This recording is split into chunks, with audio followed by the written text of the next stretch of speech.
Bonsoir à toutes, bonsoir à tous et bonsoir Léon François. Bonsoir. Bonsoir Félix Van Orenberg. Bonsoir. J'espère que j'écroche pas trop non, votre nom, tout va bien. Vous avez l'habitude un peu, non? Oui. D'accord.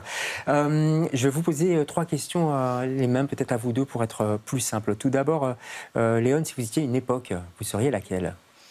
Moi, je suis bien dans l'époque dans laquelle je suis. Enfin, je sens qu'il y a plein de choses qui sont dysfonctionnelles, qui ne fonctionnent pas, mais pourtant je sens qu'il y a des choses à faire et ouais, j'ai pas spécialement envie de changer. C'est bien, ça fait du bien un peu de positif, surtout en ce moment.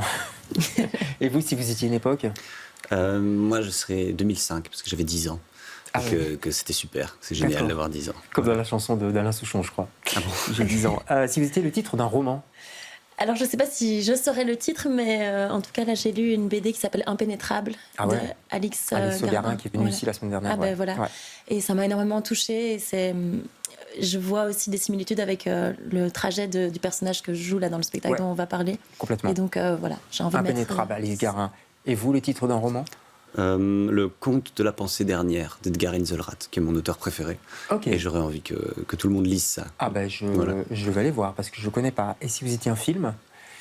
Alors moi, ma dernière grosse claque cinématographique, c'était Paradis Amour, qui est déjà sorti il y a longtemps, mais que je viens de découvrir. Voilà. Paradis Amour. Et vous? Moi, j'aurais envie de dire qu'il faut aller absolument voir le film des frères Guitos, Aimer perdre, avec Maria Cavalier-Benzan, Gladys Lefebvre, Maxi Delmel et tout ça, qui était au FIF la semaine passée, qui va arriver là. Merci pour tous ces bons filons culturels. Et maintenant, on va parler du spectacle qui a lieu en ce moment des Estivantes. C'est au Théâtre des Martyrs dans lesquels vous jouez. Vous n'êtes pas les seuls. En tout cas, vous êtes les invités de LCR.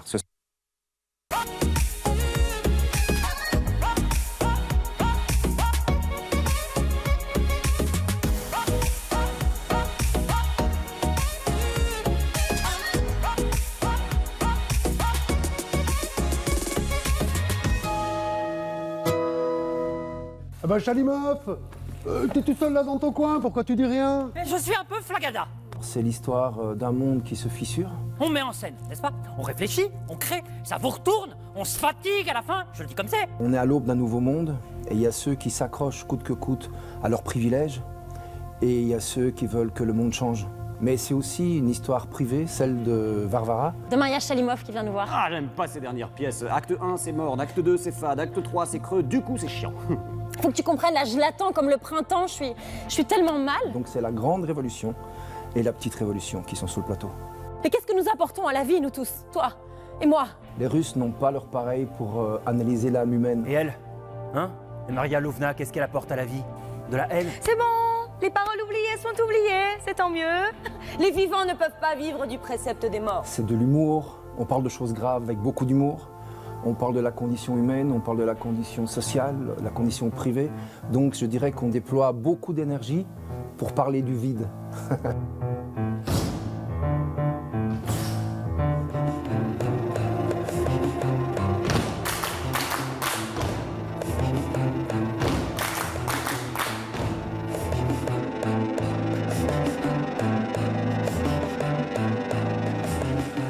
Voilà, des Estivantes. Allez voir ce spectacle, s'il vous plaît. C'est au Théâtre des Martyrs. Ça, vous avez tourné déjà, vous étiez à Louvain-la-Neuve, je crois. Oui, au Jean Villard. Ça s'était bien passé, je crois. Super accueil, j'ai l'impression. Oui, mais c'était en fait surtout l'occasion d'ouvrir le nouveau théâtre Jean Villard. Exactement, oui. Donc on était dans le après, spectacle d'ouverture. Pas mal de mois de travaux, ça faisait du bien là-bas. Et ici, vous êtes au Théâtre des Martyrs, vous n'êtes pas seul en scène, vous êtes 14.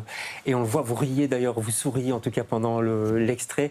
J'ai l'impression que vous souriez aussi parce qu'il y a une bande, il y a un effet de bande de copains, non? Oui, c'est super ludique, c'est super agréable. Et 8 semaines ont vraiment été 8 semaines de travail passionnant parce qu'on s'aime très fort, toutes et tous, qu'on gravite tous et toutes autour de Georges Ligny, avec qui tout le monde metteur en scène, avait travaillé, à part Léon, qui l'a découvert. Et voilà, donc il y a cette complicité, ce ludique entre nous et cette envie d'être au service de cette histoire-là. Et du propos que Georges avait envie de mettre sur le plateau. Ouais, Georges Ligny qui aime bien à la fois les seuls en scène, on va en parler avec vous après. Notamment aux Poches, mais aussi les groupes. Vous avez fait un Tchekhov, je crois aussi, où il y avait beaucoup de personnes. Vous découvrez ce metteur en scène, ça s'est bien passé? Oui, moi je suis vraiment ravie de cette expérience. C'était vraiment très enrichissant. Et puis surtout, on a une très très belle équipe et ça devient rare aussi d'être 14 comédiens au plateau. Et donc ça, c'est une chance inouïe, en fait, de pouvoir raconter des histoires à 14 comme ça. Ça devient rare parce que, effectivement, c'est cher, entre guillemets, pour parler platement. Maintenant, les grandes distributions sont de plus en plus rares. Donc, il faut en profiter, surtout que tous les acteurs sont formidables. C'est d'après Gorky, Maxime Gorky, c'était Les Estivants. Donc, il a féminisé le titre. Vous savez pourquoi il vous l'a dit ? Oui. Je pense que Georges avait envie de mettre vraiment en avant le parcours des femmes, qui sont celles qui, dans cette histoire, vont vraiment prendre les choses en main et faire bouger les choses. Et donc c'était un petit clin d'œil pour mettre les femmes en avant. Pièce russe. On est sur un point de bascule entre le monde ancien et le monde à venir, qui fait un petit peu peur aussi, quelque part ça donne le vertige. C'est en ça que ça nous parle aujourd'hui, j'ai l'impression, Félix, non ? Mais c'est ça qui est assez troublant, c'est que c'est un texte qui date de 1904. On est une quinzaine d'années avant la révolution russe. Et quand on lit le texte, et même plein de répliques de Varia, plein de répliques d'autres personnages, on voit ce monde qui s'effrite autour, et on voit que ça gronde, et puis quelques années plus tard, ça éclatera. Et ce que convoque Georges, c'est à quel point comment on peut ramener notre réel dans ces classiques-là, et comment ça résonne aujourd'hui, quoi. Et c'est assez troublant, et c'est assez beau à entendre et à voir. Ça a résonné chez vous aussi, Léon François ? Ce texte est pourtant ancien, quand même, effectivement. Oui, après, Georges a vraiment réadapté aussi le texte pour le ramener à nous. C'était aussi vraiment une volonté assez forte de ne pas en faire des personnages très éloignés, mais de partir vraiment des interprètes et de ramener ça au plus proche. Et puis, c'est frappant aussi de voir comme le texte est traversé par des questions très actuelles, notamment sur les questions de féminisme, sur le patriarcat et tout ça. Mais en tout cas, le personnage que j'interprète, elle remet en question le rôle qui lui est donné dans la société, son rôle avec son mari, et la question du bonheur, la question de la liberté et de l'émancipation. Et donc tout ça, c'est des questions qui sont encore évidemment très actuelles et qui continuent de se poser. Plus que jamais, je dirais. On va voir une photo de vous sur scène. Donc vous jouez le rôle de Varvara, voilà. Et petit à petit, c'est une soirée en gros, pour le dire simplement, un peu arrosée, etc. Et petit à petit, tout va sortir. Au début, elle est un peu seule, et puis les autres femmes qui sont sur place vont se rallier à sa cause.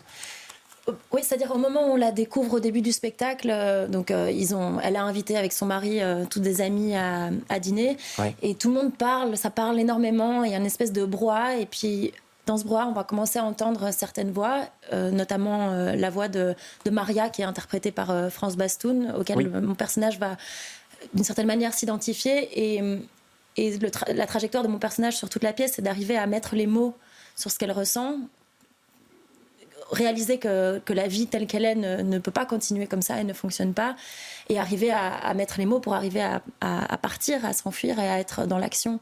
Et donc voilà, c'est le trajet de... Tout ce parcours. Et Vlas, ça c'est vous. Ça vous fait rire quand ce personnage. Oui, il me fait rire. Comment vous l'avez ancré ? Avec beaucoup de tendresse. J'ai essayé que ce soit un peu la couleur principale, parce que le personnage de Vlas, il est décrit en tout cas un peu comme un bouffon, comme un pitre pour cette société-là. En fait, c'est le rôle qu'il a et qu'il a fini par assumer. C'est-à-dire, je ne vous parlerai plus sérieusement face à cette vie. On joue toutes et tous un peu à même pas mal. Et sa technique à lui, c'est d'être dans l'ironie, pas dans le sarcasme, mais dans l'humour à tout prix. Et voilà. Et la seule tendresse qu'il a, c'est sa sœur, et puis la femme dont il tombe amoureux dans la pièce. Ça, n'en dites pas trop. Non, n'en dites pas trop. Il faut aller voir la pièce, évidemment. Le féminisme, c'est quelque chose qui vous tient à cœur. J'ai l'impression, Léon François, je vous ai vu dans plusieurs spectacles, mais souvent, quand même, cette thématique-là. Vous avez vu au Tanner l'an dernier. Je vous ai vu aussi dans Sylvia Place, autour de Sylvia Place. C'est aussi un grand collectif, d'ailleurs. C'est important d'amener ça au théâtre, pour vous ? Oui, c'est très important. En tout cas, moi, j'essaie de vraiment choisir les rôles avec ce prisme-là. C'est important, en fait, ce qu'on donne à voir, ce qu'on donne à entendre, et la possibilité d'identification aussi au personnage. Et donc, je pense qu'on a une responsabilité en tant qu'acteur, qu'actrice des paroles qu'on porte sur le plateau. Et oui, moi, ça fait vraiment partie intégrante de mes choix. Le patriarcat, on dit parfois on a beaucoup parlé du patriarcat au cinéma, etc., au théâtre aussi. Vous l'avez ressenti parfois encore, ou pas, ou on avance ? Ça, sans doute, oui, bien sûr, on avance. Après, moi, je le ressens et je l'ai ressenti énormément, et de moins en moins, parce que j'essaye aussi de m'entourer et de travailler avec des gens voilà, dont j'estime le travail et les propos et les prises de position dans la vie. Mais vous avez le luxe de choisir quand même ou quoi? Parce que parfois, on ne peut pas toujours trop choisir. Non, oui, maintenant j'ai le statut d'artiste, donc ça me permet quand même une sécurité à ce niveau-là et de pouvoir faire des choix dans les projets que je fais. Après, on découvre aussi les gens en travaillant avec eux, et voilà, mais le travail, il est colossal et il y a encore beaucoup de choses à faire. Encore un long chemin. Alors, on parlait de grands collectifs sur scène, ce qui est très agréable. Vous disiez d'ailleurs que c'était super. Par contre, vous êtes seul en scène aussi, et vous serez de nouveau seul en scène. Désolé, c'est au poste puisque c'est une reprise. Je suis avec Florence. Oui, c'est vrai. Oui, pardon, Florence, elle nous écoute, exactement. On fait souvent la confusion parce que comme c'est un monologue, on a l'impression que c'est un seul en scène, mais c'est vraiment un duo. La sœur de, on va voir une photo d'ailleurs c'est la sœur de Jésus-Christ. C'est aussi Georges Ligny qui vous mettez en scène. Qu'est-ce que vous avez comme souvenir de ce spectacle que vous allez rejouer? Et dans quel état? Est-ce qu'on est dans le même état quand on le rejoue après des mois et après avoir fait d'autres expériences? Moi, je suis super excité, enthousiaste de rejouer ce spectacle-là, qui s'inscrit vraiment dans une trilogie, la trilogie des Antigones qu'a voulu porter Georges Ligny avec Gwendoline Gauthier et les 3 musiciens, François, Pierre et Julien, qui était ce premier volet du triptyque. Le 3e, c'était avec Émilie, Queen Kong. Donc il y a vraiment ces Antigones-là qui sont soit interprétés, soit racontés. Mais pourquoi vous l'aimez tant, ce personnage? Je l'aime parce que justement, c'est la question que tu posais à Léon, dans l'urgence à changer nos comportements, nos réflexes, nos habitudes, à essayer de porter des récits qui sont porteurs de sens dans une réalité qui est la nôtre. C'est-à-dire que moi, je suis un garçon, j'ai été élevé comme un garçon, et j'ai plein de choses à revoir, j'ai plein de comportements à analyser, de réflexes à déconstruire, et inviter via la fiction, via un conte, à penser ces questions-là aussi, pas en étant un porte-drapeau, mais en étant le 2e volet d'une trilogie qui porte un sens, ça me semble important. Et se dire que cette histoire qui se passe dans le sud de l'Italie, dans un petit village qui est sous une coupe religieuse, traditionnelle, très important, si là-bas il a pu se passer ça, ça peut se passer un peu partout. Voilà. Complètement. D'où le côté universel. D'où aller voir ces 2 spectacles. Si vous devez aller 2 fois au théâtre, allez, ce sera en tout cas ces 2-là pour commencer, parce qu'il faut aller au théâtre, bien entendu. C'est Des Estivantes, c'est au Théâtre des Martyrs, c'est jusqu'au samedi prochain, je crois. Jusqu'au 12. Voilà.